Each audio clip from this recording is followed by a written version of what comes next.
네, 생방송으로 보내드리고 있는 부동산 고진타임 함께하고 계십니다. 매주 월요일 이 시간 여러분께 놓치면 안 되는 부동산 시장의 핵심 투자 트렌드부터 또 고민 상담까지 이어가고 있는데요. 오늘 이 시간 함께해 주실 부동산 전문가 먼저 소개해드리겠습니다. 주식회사 오성 DNC의 윤동순 대표 함께하셨어요. 대표님 어서 오세요. 네, 반갑습니다. 안녕하세요. 네, 대표님과 함께 몇 주에 걸쳐서 우리 태양광 사업과 관련된 이야기 좀 자세하게 나눠보고 있습니다. 그만큼 많은 분들이 계속해서 문의를 좀 주고 계시는데요. 지난 시간에는 이 태양광 발전에 대한 이 사업 절차에 대해서 좀 간략하게 알아봤다면 오늘은 이 태양광 개발을 하기 위해서는 어떤 조건들을 좀 충족해야 하고 또 어느 정도 예산이 필요한지 그 구체적인 내용들 좀 자세하게 짚어주실까요? 네, 요즘 남북 경협의 문제 때문에 핵무기 관련돼서 얘기 계속 나오고 있는데 이 핵무기만큼이나 이제 그 이슈가 있는 것이 미세먼지죠. 이 미세먼지의 주범으로 굉장히 주범이 되고 있는 부분들이 이 화석 에너지를 태우는 이런 발전소 관련돼서 이제 문제를 야기하고 있다라고 얘기들 많이 하십니다. 그래서 이러한 화석 에너지를 대체할 수 있는 신재생 에너지가 무엇인지 또 이 신재생 에너지를 현재 정부에서 어떻게 이제 정부의 국책 사업으로 추진을 하고 있는지 굉장히 많이들 관심을 갖고 있는데요. 특히나 이 태양광 발전소 같은 경우에는 투자자들의 제2의 연금이라고 일컬을 정도로 굉장히 관심을 많이 갖고 있고요. 또한 정부에서도 국책 사업으로 진행하고 있고요. 또 미래 가치가 상당히 높은 그러한 사업이라고 말씀을 드리겠습니다. 저번 시간에는 이렇게 절차에 대해서 제가 말씀을 드렸는데요. 오늘은 이 절차 중에서도 이 개발행위입니다. 이 개발행위 허가가 굉장히 중요한데요. 이유는 태양광 발전소의 가장 큰 요소 두 가지를 말씀드리면 첫째는 개발행위 관련돼서 이 인허가가 나느냐 안 나느냐에 따라서 발전소를 지을 수 있다 없다라고 좀 말씀드릴 수가 있고요. 두 번째는 이 개발행위가 나더라도 발전 용량이 남지 않으면 또 안 됩니다. 그래서 이 두 가지 중에서 발전 용량은 전화 한 통화로서 이 지역에 발전 용량이 남아있는지를 좀 체크할 수가 있는데 개발행위 같은 경우에는 일반인들이 조금은 기초 지식을 알고 접근해야지 낭패가 없습니다. 그래서 오늘은 이 개발행위에 대해서 알아보도록 하겠습니다. 개발행위라고 얘기를 하면요. 토지 이용과 관련된 개발의 행위 중 도시계획 차원에서 검토가 필요하거나 관리하는 것이 타당하다고 판단되는 경우에는 특별시장, 광역시장 또는 시장군수의 허가를 받도록 하고 있는 것이 개발행위 허가 제도이다라고 이렇게 나와 있습니다. 명시되어 있는데요. 이러한 개발행위가 과연 태양광에는 어떻게 적용이 되는지 좀 살펴보도록 하겠습니다. 종류가요. 건축 및 공작물의 설치, 형질 변경, 토속 채취, 토지 분할, 적치행위인데요. 이 중에서도 공작물의 설치와 형질 변경, 토지의 분할에서 가장 큰 밀접한 관계가 있다라고 말씀을 드릴 수가 있는데요. 보통 우리가 토지 위에 일정하게 건축물의 건축 혹은 공작물의 설치를 하기 위해서는 별도의 개발행위 허가가 필요한데요. 공작물의 설치는 보통 우리가 태양광을 대지 위에다 바로 이렇게 붙이는 것이 아니라 공작물을 설치한 이후에 태양광물을 발전소를 설치하기 때문에 이런 공작물에 관련돼서 인허가를 받아야 된다라고 얘기를 할 수가 있고요. 형질 변경도 들어갑니다. 보통 임야나 전, 답 이런 것들이 다시 발전소로 됐을 경우에는 잡종지로서 지목 변경이 됩니다. 그러다 보니까 이 형질 변경에 따른 인허가를 받으셔야 되고요.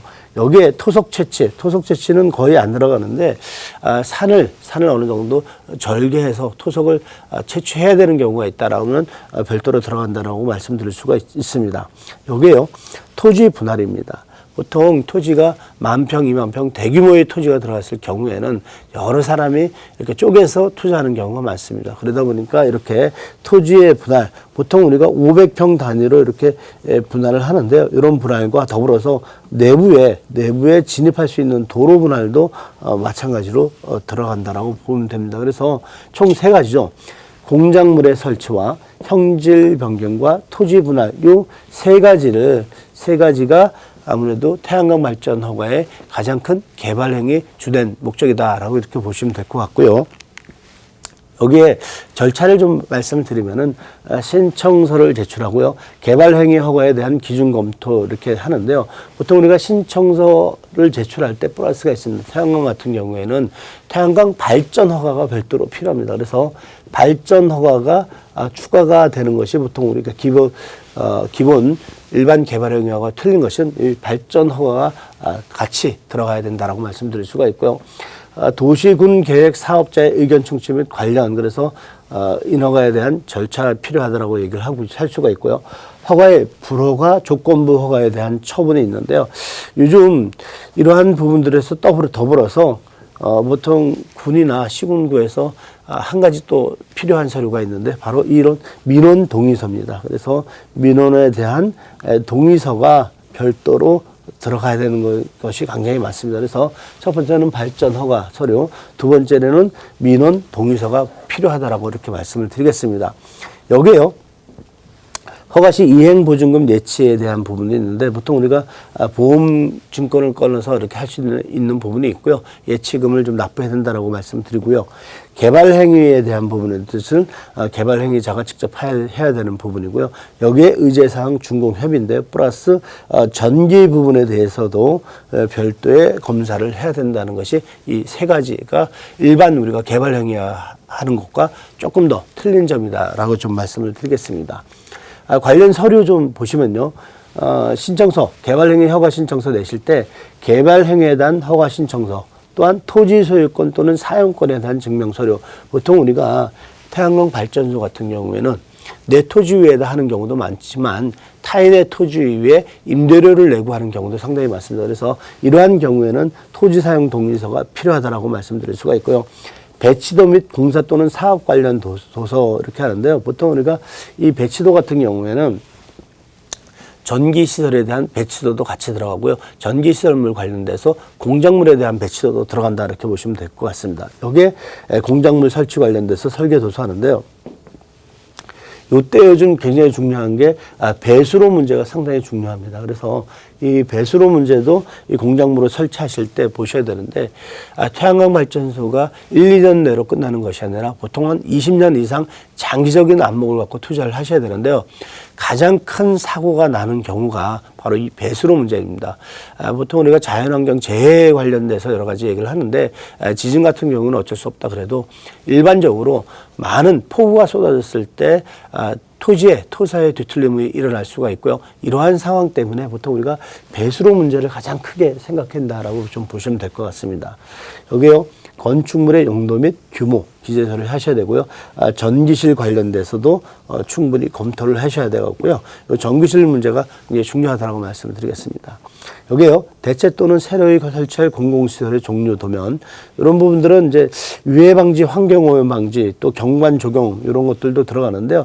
유해 방지가 굉장히 중요하죠. 또한 환경 오염 방지, 경관 조경 같은 건데 이 유해 방지도 상당히 중요하다라고 말씀을 드릴 수가 있습니다. 보통 우리가 이마에다가 이렇게 태양광 전기 발전소를 많이 짓기 때문에 향후에 이런 유해 방지 같은 경우는 굉장히 꼼꼼히 챙겨 보셔야 된다라고 얘기를 하고 있고요. 나머지는 뭐 의제 처리 관련돼서는 향후에 건건이 건바이 건으로 이렇게 좀 공부를 하시면 될 것 같습니다. 마지막으로는요, 규모 면에 대해서 부분에서 말씀드릴 수가 있는데요. 일정 부분이 넘어가시면은 지구단위 개발 계획이라고 그래서 이제 그 상위 도나 시 일반적으로 보통 시 군구에서 협의를 한다 그러면은 상위 부서에다가 이런 계획 관련돼서 협의를 봐야 되는 것이 있습니다. 그래서 보통 우리가 도시계획 심의 대상이다 이렇게 얘기를 하는데요. 그 미만에 대한 부분을 말씀드리면은 주상 공록 지역은 1만 평방제곱미터 약 한 3,000평 정도 보시면 될 것 같고요. 나머지 도시 지역의 공업 지역 같은 경우 10,000평, 보존 녹지 지역 같은 5,000평방제곱미터 미만 이렇게 보십니다. 그래서 보통 우리가 관리 지역과 주상 공록 지역에 많이 하기 때문에 3,000평 이상 되는 지역은 무조건 지구 단위 계획에 세워서 도시계획 위반에 따른 도시계획 심의 대상이다 이렇게 보시면 될 것 같습니다. 그러나 개발 행위 시기에 관계없이 기존 대지를 확장하는 경우에는 기존 대지의 면적을 포함한 그래서 1차 확장, 2차 확장 얘기를 하는데요. 이때까지는 만약에 이 면적, 전체 면적이 이렇게 안에 들어간다 그러면은 그냥 일반 개발 행위가 되는데 그 면적이 넘어갔을 이러한 경우 같은 경우에는 도시계획 심의 대상이다 이렇게 보시면 될 것 같습니다. 이렇게 일차적으로 면적 관련돼서도 일반적으로 개발 행위보다도 어느 정도의 면적이 넘어가면은 도시계획 심의 대상으로서 이런 개발 행위의 기간이 큰 폭으로 늘어날 수밖에 없는 부분이 있습니다. 그래서 애초에 어느 정도 면적의 어느 정도의 발전소를 꾸미겠다 생각을 하시면요, 이런 개발 행위에 따른 기간에 대해서도 좀 더 심사숙고할 필요가 있다라고 말씀을 드리겠습니다.